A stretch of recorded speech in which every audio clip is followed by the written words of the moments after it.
Let the room go quiet for a moment because I am speaking, and today my voice does not come softly. You did not arrive at these words by chance. You did not wander here. I brought you, and I brought you now, because there is something I will not let you carry one more day without hearing me say it out loud. Something happened. You know what it is. You have not said it to anyone, and you have worked hard to keep it that way. But heaven is not a place where things go unnoticed, and I am not a distant watcher who shrugs at the choices of the ones I love. I saw it. I saw the whole of it. The part you did and the part you told yourself did not count. Hear me carefully, because the tone of my voice is going to matter to you. I am not angry at you. I am angry at the road. There is a difference, and if you miss it, you will spend this whole hour defending yourself instead of listening. My displeasure is aimed at the direction you started walking, not at the one who is walking. You are still mine. You are still chosen. And you are still standing close enough to my voice that I can call you back before the distance gets wide. Let me tell you how I know you have not forgotten it. Since that day, something inside you has not settled. You have gone about your ordinary hours. You have spoken to people. You have laughed at the right places. And underneath all of it, there has been a weight that will not lift. You have blamed it on tiredness. You have blamed it on the pressure you are under. You have told yourself it will pass on its own. It was not tiredness. That unease was mine. I put it there on purpose. It is not there to torment you, and it is not there to make you hate yourself. It is a signal, the same way pain in the body tells a person that something needs attention. I did not send it to punish you. I sent it so you would stop and look. But instead of looking, you turned up the noise. You filled your hours with anything that would keep your mind busy. You stayed near people who would never ask you a hard question. You avoided the quiet, because in the quiet you can hear me, and you were not ready to hear me. That is what troubles me more than the choice itself. The choice was one moment. The silencing has gone on for weeks. I want you to understand what I mean when I say this was seen. There was a king who took what was not his and arranged his life so that no one would ever know. He went back to his throne. He judged other men's cases. He held his position as though nothing had happened, and I sent Nathan to stand in front of him and say 4 words that undid everything he had built around his secret. You are the man. I did not send that prophet to end him. I sent him to save him because a covered thing does not heal. There was another who heard my calling and got on a ship going the other way. He paid the fare himself. He went below deck and slept, and the sleep of a man running from me is never rest. The storm that found him was not my rejection. It was my pursuit. I would rather shake the sea than let him sail quietly into a life I never meant for him. That is what this is. This is the storm and the prophet and the hand on your shoulder all at once. Not to end you, to stop you. You have been telling yourself that what you did was small. Let me answer that honestly. The act may have been small. The direction was not. A road that bends by 1 degree looks almost straight at the start, and 100 miles later it has taken you somewhere you never chose. I am not correcting the step. I am correcting the bend, while it is still 1 degree. I know why you did it. I want you to hear that, because you have been bracing for me to accuse you, and I am not going to. I know the pressure you were under. I know what you were afraid of losing. I know how tired you were of waiting for me to move, and I know the moment when you decided you would just handle it yourself. I saw the whole chain of it. None of it surprised me, and none of it changed what I feel toward you. But knowing why you did it does not mean I will pretend it did not happen. Love that only comforts is not love. A parent who never corrects is not kind, only absent. I am speaking sharply because I am close, not because I am far. Here is what is at stake, and I want you to hold this without flinching. There is something I have been preparing for you. You have prayed about it. You have spoken of it out loud only a handful of times, and only to me. It has not been taken from you. Hear that clearly. It has not been given to someone else, and it has not been canceled. But it is waiting on a road you are not currently walking, and I will not carry it over to where you are, because where you are is not a place I want you to stay. So this is not the sound of a door closing. This is the sound of a door still open, with a voice on the other side of it telling you to move while there is time. Doors do not stay open forever, not because I grow impatient, but because a heart that ignores my voice enough times stops being able to hear it, and I am telling you plainly that yours has already begun to grow harder to reach. You felt something when I said that. Do not push it down. That is not fear. That is your own spirit agreeing with me. Say your amen out loud if these words are finding you where you actually live. There is more I need to show you, and some of it will be harder to hear than what I have said so far. I'm going to take you back to where this actually began, because it did not begin where you think it did. It did not begin with what you did. It began much earlier, in a place no one else could see, in a room in your mind where you let something sit down and make itself comfortable. Stay with me. Do not go anywhere. What I am about to say is the part that sets you free. It did not begin with your hands. It began with your thoughts. Long before you acted, you allowed something to sit down inside your mind and stay. You knew it did not come from me. You recognized that the moment had arrived because you have walked with me long enough to know the difference between my voice and a voice that only sounds like it. But instead of turning it out, you let it talk. You gave it a chair. And a thing that is given a chair will eventually ask for the house. At first it seemed harmless. You told yourself you were only considering it. You told yourself that thinking about a thing is not the same as doing it, and in one sense you were right. But every action any person has ever taken was first rehearsed somewhere quiet. What you keep turning over in your mind is what you are slowly agreeing to. I warned about this long ago through a wise man who said to guard your heart above everything, because everything you do flows out of it. That was not a poem. That was a warning about doors. Here is what troubles me most. You did not miss my warnings. You received them and set them aside. Think back. There was a hesitation, a pause you could not explain, right before you moved.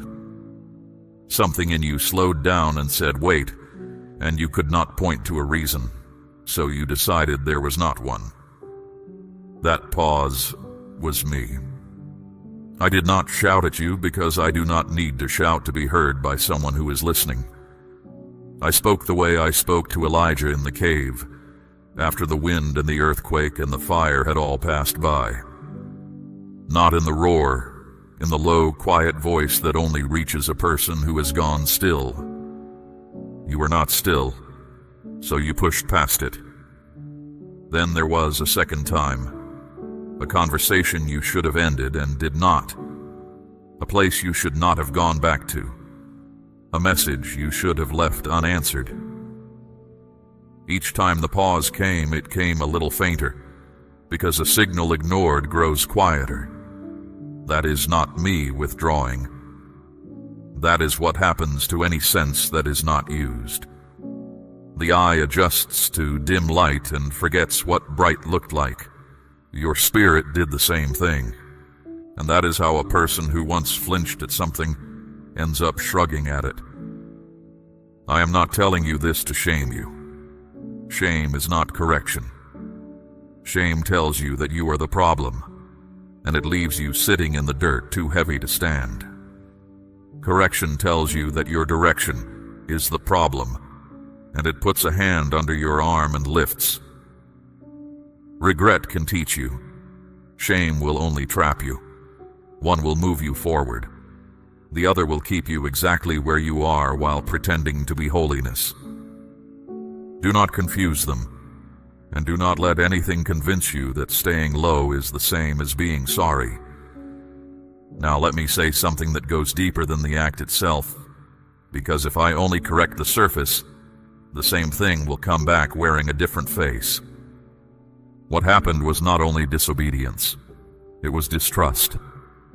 In that moment, you believed your own judgment more than mine. You looked at your situation, you looked at how long you had been waiting, and you decided that my way would not get you there. So you took a shortcut. You thought your understanding would protect you better than my guidance would. That is the root, and until it is dealt with, every branch will grow back. I told my people once to trust me with all their heart, and not to lean on their own understanding. I did not say that because human thinking is worthless. I gave you your mind. I said it because your view is small and mine is not. You can see the corner. I can see the whole road. When you lean on what you can see, you will always build for the corner and be surprised by the turn. There was a king who was given a clear instruction before a battle and carried out most of it. Most. He kept back the best of what he was told to destroy, and when the prophet came to him, he was standing there full of explanation. He said he had obeyed. He said the people made him do it. He said the part he kept was going to be used for worship anyway.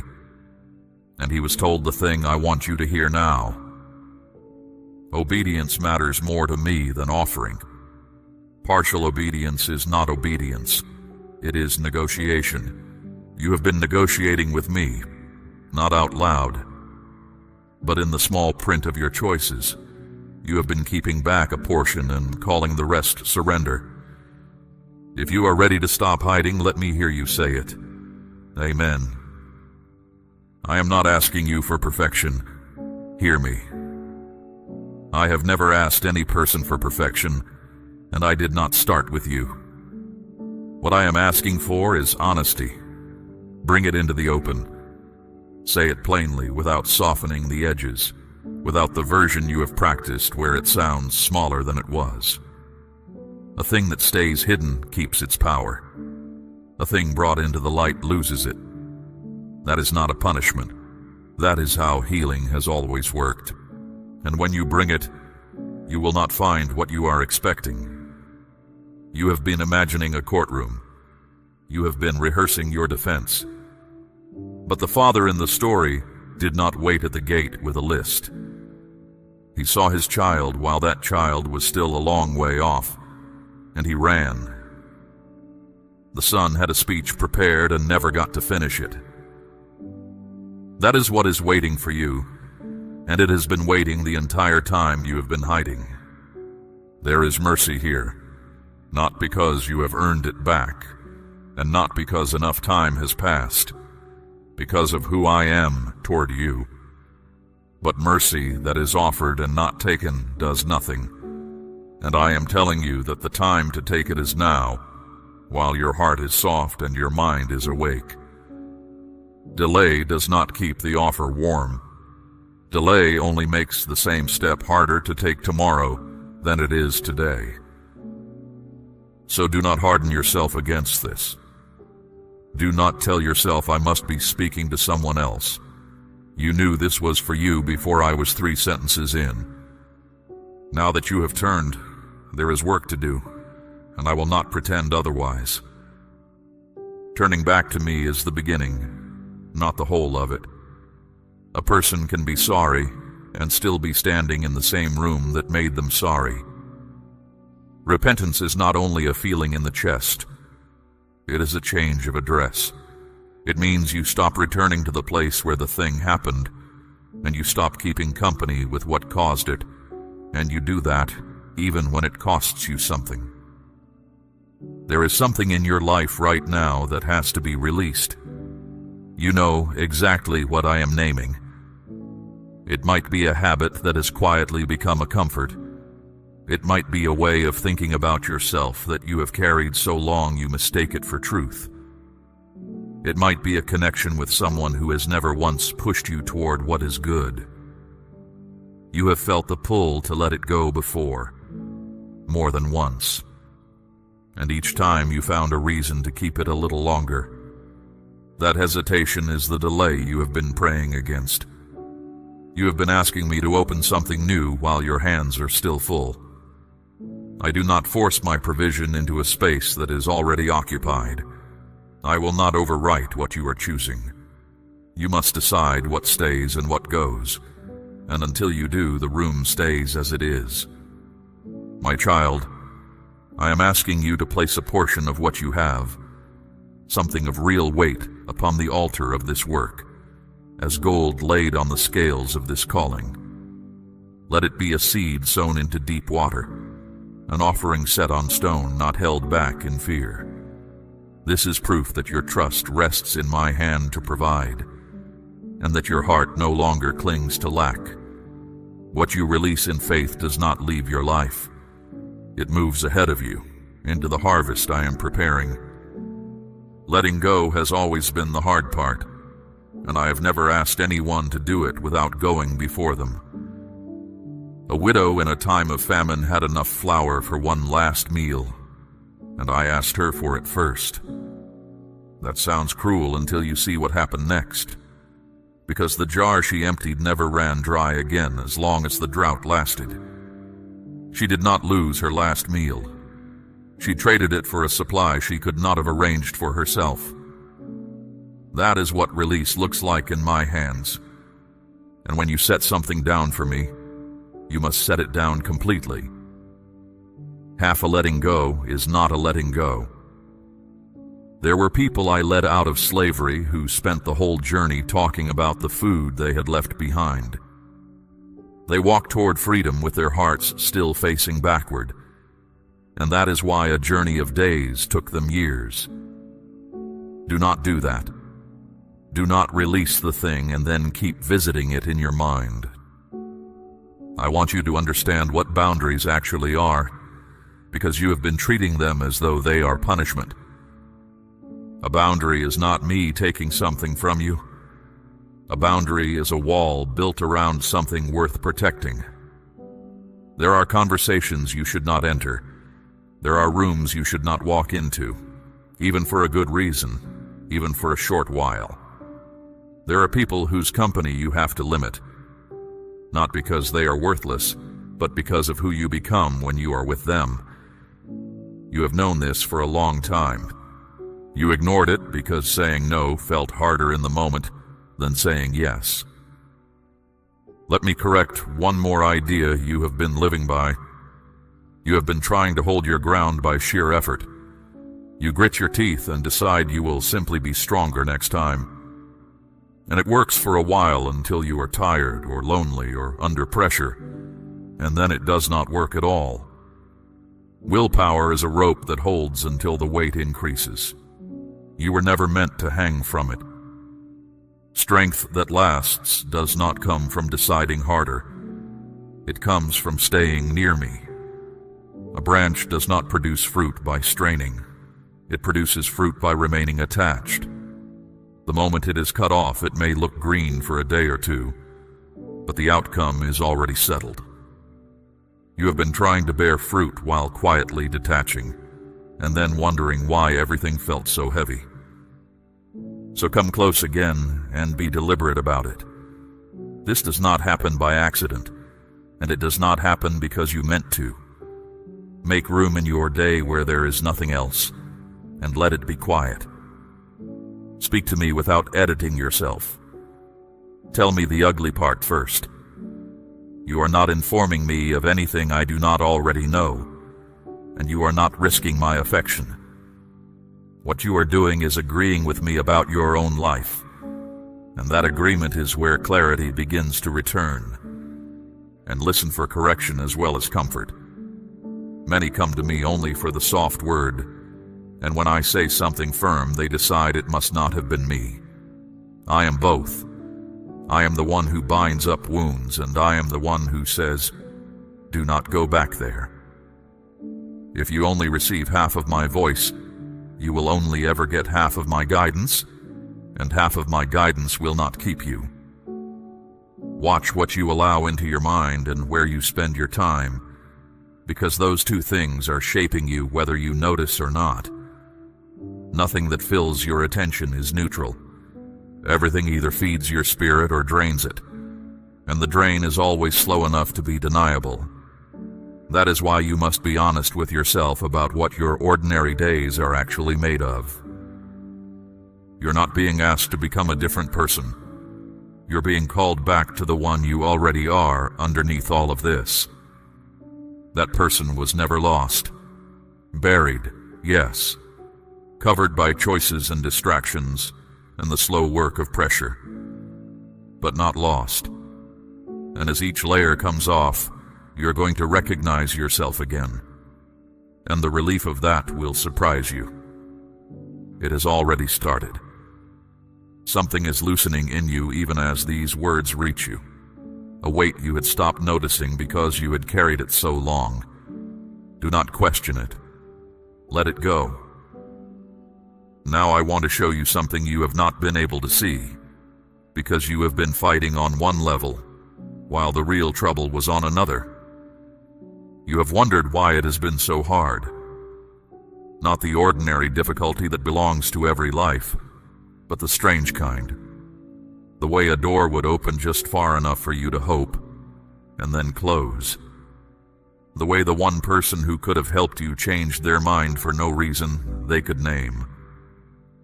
The way conflict seemed to find you in seasons when you were doing nothing wrong at all.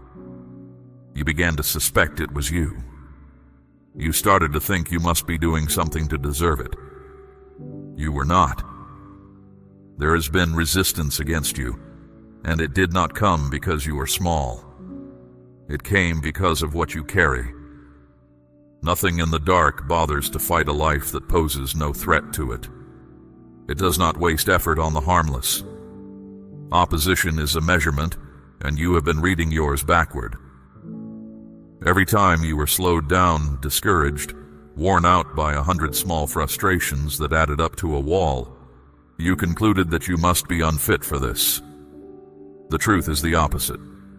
You were being delayed because someone recognized what you would do if you ever arrived. And it works by talking. That is the whole method. There is an accuser, and the accusation is always the same shape. It takes something true about your history and stretches it over your whole identity, until you cannot see anything else. Look at what I showed a prophet once. He was given a picture of a high priest standing before me, and the accuser was standing at that man's right side, ready with the case. And the priest was not innocent. His garments were filthy, and everyone in the scene could see it. The accusation was not a lie. It was accurate. And I did not argue the facts. I gave one instruction: take the filthy garments off him. Then I turned to the man and said, "See, I have taken your guilt away, and I will clothe you with clean robes." That is what I do with an accurate accusation. I do not debate it. I remove the grounds for it. So let me answer, one by one, the things you have been repeating to yourself in the dark. You have said you are a failure. I say you are being built, and nothing that is still under construction can be judged by how it looks halfway through. You have said you have wasted too much time. I say I have restored years to people before, and I do not measure a life the way a clock does. You have said you are too far gone this time. I say I have never once been reached too late by someone who was genuinely turning. You have said no one would want you if they knew. I say I have always known, and I am still here speaking. You have said you are too weak for what is ahead. I say my strength does its clearest work in exactly the place where yours runs out, and I have never chosen a person for their sufficiency. You have said you have missed the moment. I say the moment is not a train that leaves without you. It is a door, and I am the one holding it. You have said your best years are behind you. I say some of my most important work has been done through people who thought they were already finished. You have said that after what you did, you cannot possibly be used. I say the man who denied me 3 times by a fire was preaching to thousands within weeks, and I put him in charge of feeding my people while the memory of that fire was still fresh in his mind. Which voice are you going to keep listening to? One of them has been talking to you for years and has never once made you stronger. It has never given you a plan. It has never brought you peace. It only narrows. That should tell you where it comes from, because everything I say to you opens a door somewhere, even when it stings. I want you to notice something about the correction I have given you today. It was sharp, but it did not touch your worth. Not once. I said your road was wrong. I never said you were worthless, and I never suggested you should quit. That is how you tell the difference between my voice and the other one. My correction always comes with a way forward attached. Accusation never does. It only tells you what you are and leaves you there. So do not let what you did become the story you tell about who you are. A mistake is an event. Identity is something else entirely. You are not the sum of your worst decision, and you were never meant to be defined by the day you were weakest. Here is the part I need you to hold on to. Your worth was never based on your performance. If it had been, it would rise and fall every day, and you would never have solid ground to stand on. It rests on my choosing, and my choosing does not fluctuate with your week. This is why I can be firm with you about your direction and completely steady about your value at the same time. Those two things have never been in conflict in me. They only feel like they are in conflict in you, because human love usually withdraws when it is disappointed. Mine does not. I have also protected you in ways you have never counted. Even in the season when you were walking away, I did not lift my hand off you. There were consequences that never arrived. There were collisions you never knew you avoided. I did not do that because your direction was acceptable. I did it because I wanted you to still be standing when the day came that you were ready to turn around. That day is today. The distance you created did not come from me moving. I have not moved once. You stepped sideways, and then you interpreted the silence you felt as rejection, when it was only the sound of your own footsteps carrying you out of range. Come back into range. That is all I'm asking. Not a performance, not a payment, not a long period of proving yourself. Just come back to where you can hear me clearly again. And when you do, you will find that everything I set aside for you is still exactly where I left it. Let me tell you what has been set aside, because you have started to believe the storehouse was emptied while you were away. It was not. Nothing that had your name on it was reassigned. I do not run out, and I do not give your portion to another because you were slow. What I have is still held, and now that you have turned, I am going to begin releasing it. Provision first, because that is where your worry lives, and I would rather speak to it plainly than pretend you are above it. There is supply coming toward you that will not be traceable to your own effort. It may arrive through work in a way you did not expect. It may come as an obligation that quietly disappears, a debt reduced, a cost you had braced for that never lands. It may come through the goodwill of someone who has no reason to think of you and thinks of you anyway. I have many doors, and I rarely use the one a person is watching. I will not name you a figure, because a number would become the thing you fix your eyes on, and then you would measure me by whether I hit it. That is not faith. That is bookkeeping. What I will tell you is that the pressure that has been crushing your chest at night is not permanent, and the season where every month is a negotiation is going to end. I am also bringing people. You have been carrying too much of your life alone, partly because you were let down and decided the safest number was 1. I understand why. But no one I have ever used has walked the whole road by themselves. There are people who hold keys to rooms you cannot enter on your own, and I am moving them toward you. Some you will meet in ordinary circumstances that will not feel significant at the time. Pay attention anyway. Do not size up a new acquaintance by whether they impress you in the first hour. And I am going to ask you to let them in. That is the harder part. You have grown skilled at pleasant distance. You answer questions without answering them. You let people care about a version of you that you keep well maintained. That has to change, or the help I send will stand outside a wall you built during a season that is now over. Lift your voice and say, Amen, if you believe I am still able to provide for you. There is healing I am releasing into your body. Something has been wearing you down, and whether it has a name or has confused everyone who has looked at it, I know exactly what it is and where it began.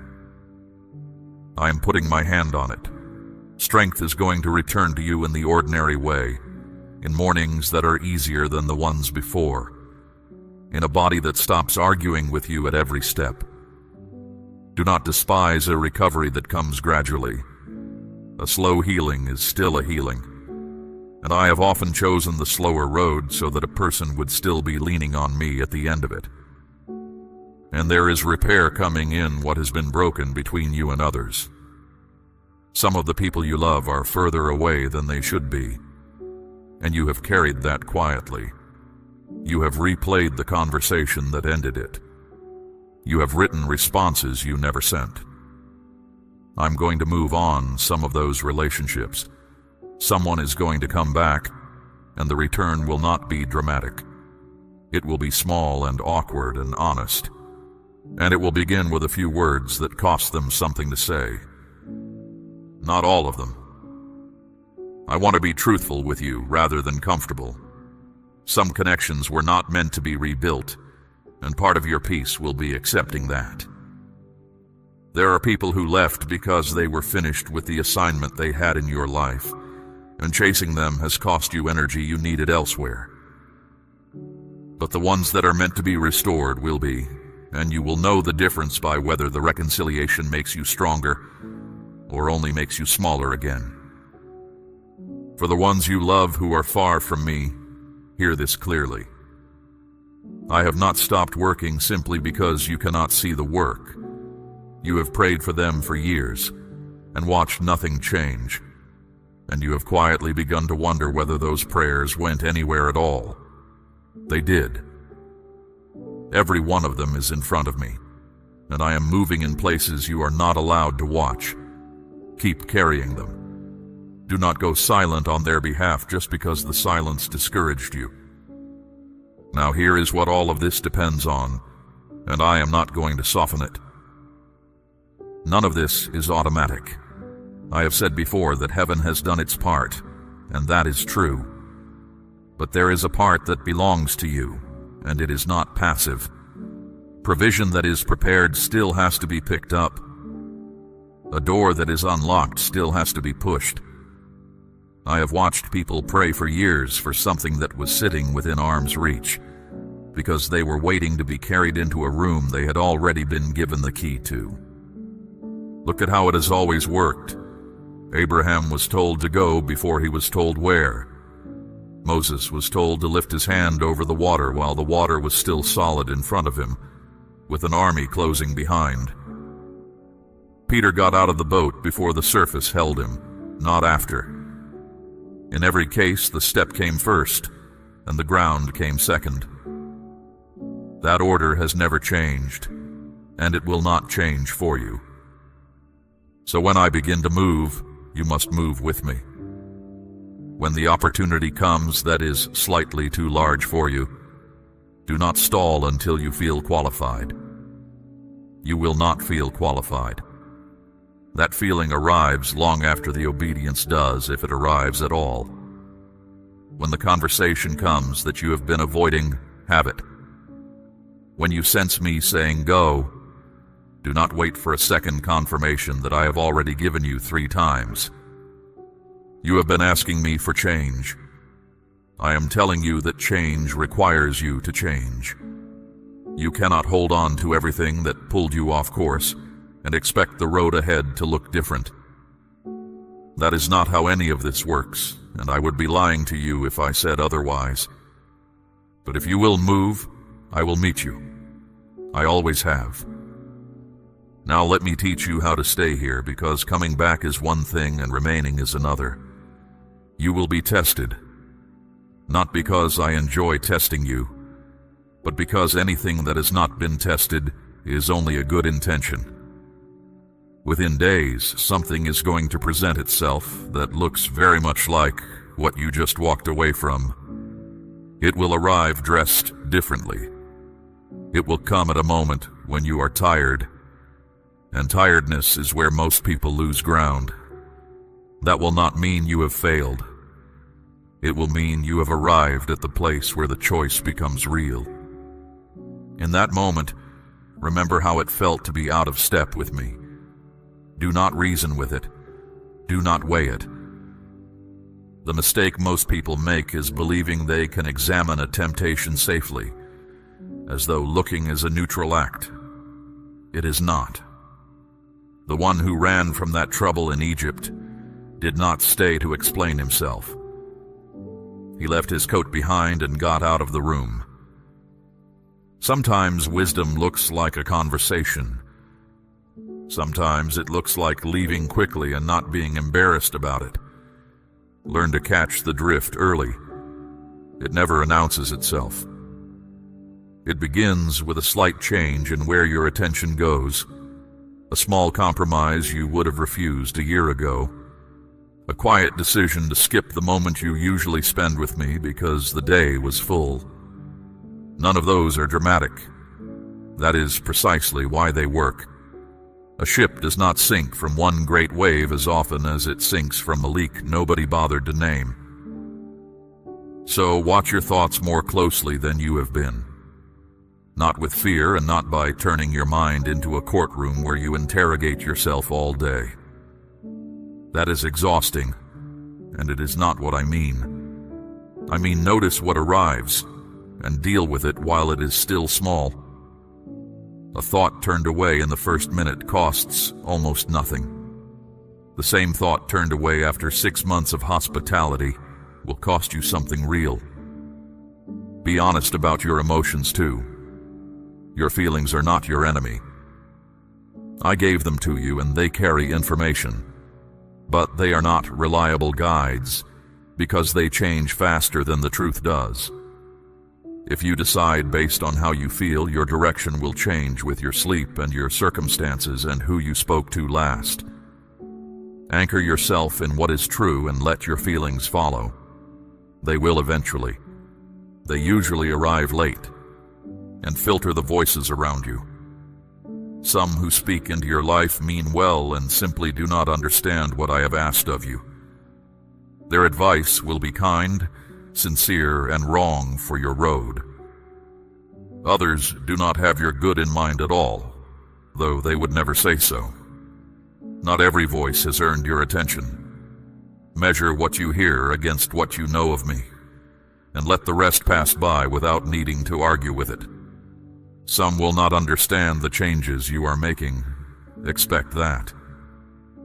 When you stop doing what you used to do, the people who knew you in that pattern will feel it as a judgment, even when you have said nothing. Some will test whether you really mean it. Do not explain yourself endlessly. Your alignment does not require their approval, and it will not survive if it depends on it.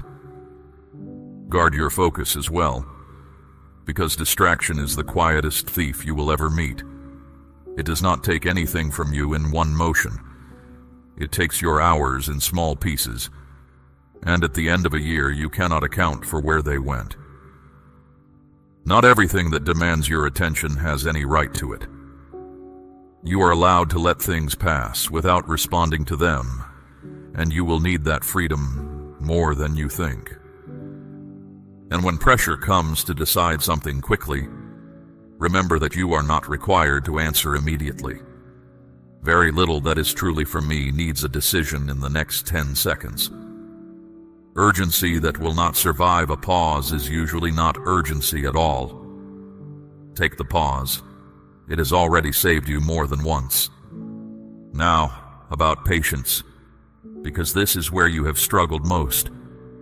You want it now. You have always wanted it now. And I have often taken longer than you thought reasonable, and you have interpreted that delay as absence. Some things cannot be rushed without being ruined. A thing that grows quickly is usually shallow, and shallow things do not hold up under weight. What I am building in you needs to hold weight, so it is taking time. You have been so focused on the large moments that you have overlooked where your life is actually decided. It is not decided in the crisis.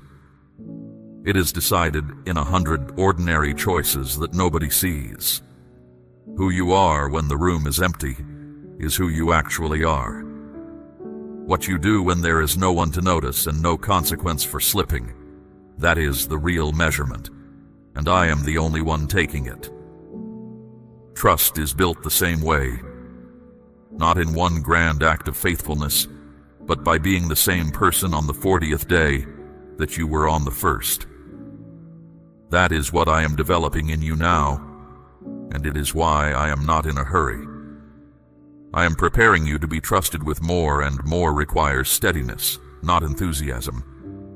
Do not let this settle into forgetfulness. That is the real danger ahead of you. Not that you will rebel against what I have said today, but that in a month it will have faded into a nice memory of a moment you once had. Words that are not put into practice have a short life. Keep this. Return to it when you are about to make a decision and cannot see clearly. And stay humble as you grow. There is a particular kind of falling that only happens to people who have been doing well, and it comes from the quiet assumption that they no longer need guidance. Strength that forgets where it came from is fragile. Stay attentive. Stay close. The day you decide you have this handled on your own is the day the drift begins again, and it will begin exactly the way it began last time, in a small room nobody could see. There is one more thing I need you to understand, and it is the reason I spoke so strongly today. This was never only about you. You have been living as though your choices land inside a closed circle, as though the only person affected by your direction is the one making it. That is not true, and it has never been true of anyone. There are people attached to your obedience. There are moments that will not happen unless you are standing in the right place when they arrive. When you drift, the delay is not only yours. Something waits. That is why my voice carried weight today. Not because I am difficult to please, but because your life is load-bearing, and you have been treating it as decoration. You are also going to be able to help someone with this. Not yet, and not by making a speech about it. But there is a person who will come to you at some point, carrying something they cannot say out loud, convinced they have ruined everything. And because you have stood exactly where they are standing, you will be able to say the one thing that reaches them. That is not me making your mistake into a good thing. Your mistake was not good. It is me refusing to waste anything that happens to a life I love. So do not despise what this cost you. Learn it thoroughly, so you do not have to learn it twice. Let me tell you what you can expect as you keep walking this direction. Your thinking will get clearer. You will notice it first in small decisions, in how quickly you can tell what is right when a moment ago it would have taken you a week of turning it over. Then in larger ones. The fog you have been living in was not your personality, and it was not age. It was distance, and it lifts as the distance closes. You will find that things which used to have a grip on you begin to lose their pull. Not all at once, but one day you will notice that something walked past you and did not turn your head, and you will realize it has been a long time since that was true. That is not you becoming stronger by effort. That is what happens when a person is properly connected, and you will begin to hear me more easily. That is the gift I most want to give you back, because it is the one you lost first. The quiet voice will get clearer again. You will catch the hesitation before you act instead of remembering it afterward. That sense is being repaired in you right now, and if you protect the quiet in your days, it will keep sharpening. There will still be hard seasons. I am not going to promise you a smooth road because I have never given anyone one, and I would not respect you enough to lie about it. Growth does not remove difficulty. It changes what difficulty does to you. The same weight that once knocked you flat will one day simply be a weight, and you will carry it and keep walking, and you will not fully understand how until you look back. You are not the same as you were when these words began reaching you. Something moved. You felt it early on, in the place where you were bracing for me to condemn you, and found me calling you instead. Do not let that fade when the room goes quiet again. So here is where this ends, and here is what I am asking. Come back all the way. Not partially, not with a portion kept in reserve for the version of your life you might want to return to later. All the way honestly today, while your heart is soft and my voice is still clear to you. Set down what has to be set down and do not go back for it. Stop hiding what I already know and let it be spoken plainly, because a thing carried in the dark grows heavier, and a thing carried into the light gets lifted off you. Stop building your worth out of your performance. It will never hold. Build it on the fact that I chose you, and that my choosing does not waver on your worst day. And when the moment comes to move, move. Do not wait until you feel ready. Ready is not a feeling you are going to be given in advance. I have not been standing far away from you in this. Through all of it, through the choice, through the covering, through the weeks of noise you used to drown out my voice, I did not leave, and I was not silent. I was the discomfort you kept trying to explain. I was the hesitation you pushed past. I was the reason you could not enjoy what you had taken. That was not your conscience being difficult. That was me refusing to lose you quietly. I am not finished with you. This day is not the end of your story, and it is not even a scar on it. It is a turn, and turns are how roads reach their destination. What was set aside for you is still set aside. The road ahead of you is still open. My hand is still on you, and it has been the entire time, even in the season when you would not have believed me if I had told you. Now go. Walk carefully. Walk honestly and walk close, and do not make me chase you like that again. I love you. I have never once stopped, and I never will. If you receive this and you are turning back to me today, let your amen be the first sound out of your mouth. We run on viewer support only. For exclusive member-only content, scan the QR or see the pinned comment. God bless you.